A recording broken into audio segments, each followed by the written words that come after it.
Hello students, today we are going to know much about nature of democracy.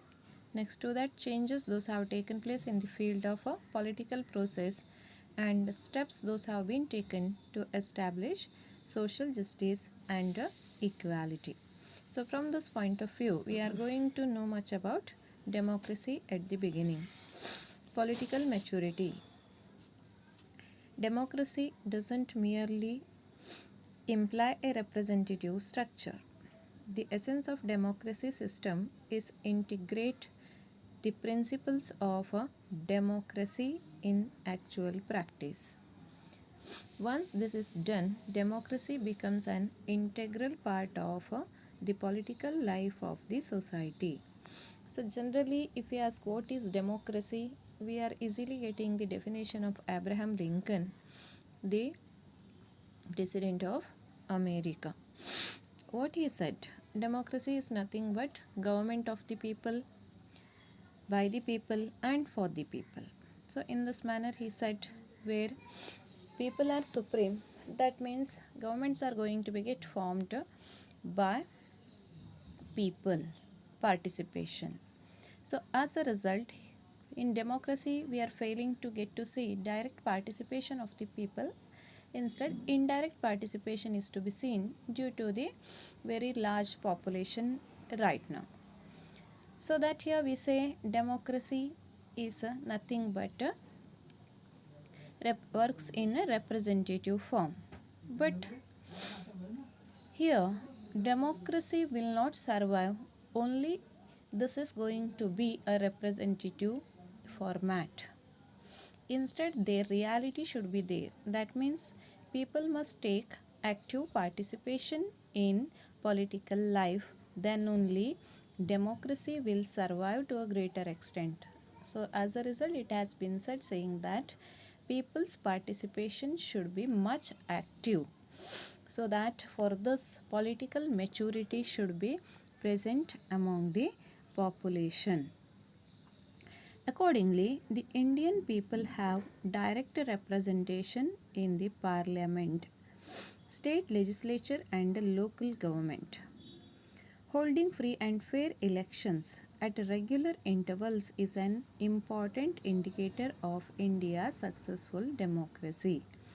The increasing population of the people in the political process and political competition shows that Indian democracy has become successful to a greater extent. So that here by this we come to know that nowadays here in India, political participation of the people has started to increase. Earlier, only men were taking participation in the political process, but right now, even women participation has increased, and also some of the some of the states have kept open fixed number of seats for women to support them to take participation in the political process. So that as a result, today we are getting to see the direct participation in the parliament as well as a state level legislature as well as a local governing bodies. That means local self governments, Jilla Parishad, and below that we are having Panchayat Samitis and village panchayats. Here too we are getting to see the women participation. And we can say democracy has become successful when elections are going to be held at a fixed intervals. That means for the post of a chief minister or else a prime minister, elections need to take place once in a 5 years. 5 years term is present. So that if it is going to take place, then we can say that the democracy has become to a greater extent successful. Next to that, right to vote. The Indian Constitution has made a provision of right to vote for adults. In the pre-independence period, several provisions existed which restricted the right to vote. All such provisions were cancelled after independence, and the Indian Constitution guaranteed adult suffrage by giving the right to vote equally to both men and women above the age of 21 years. The voting age was later reduced from 21 to 18, which gave opportunity of political participation to the young generation in India. Such provisions have made India the largest democracy in the world.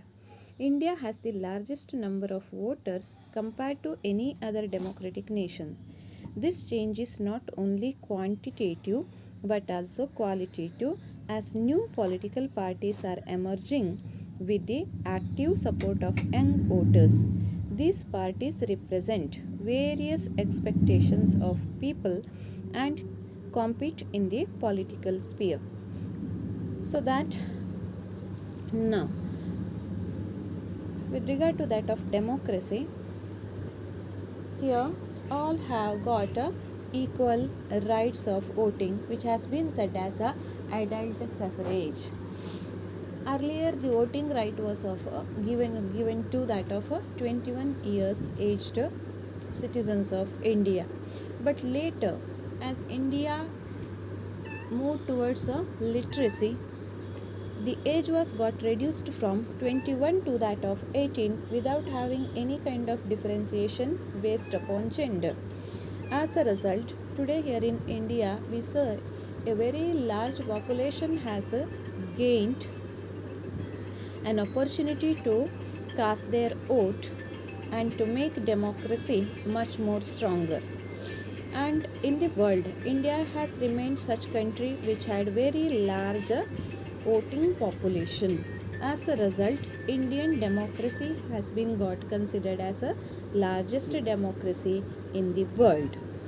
And as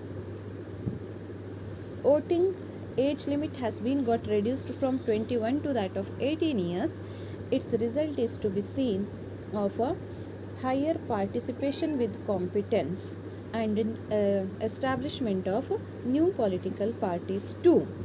And so that today different kinds of problems were getting represented through the new political parties here in India.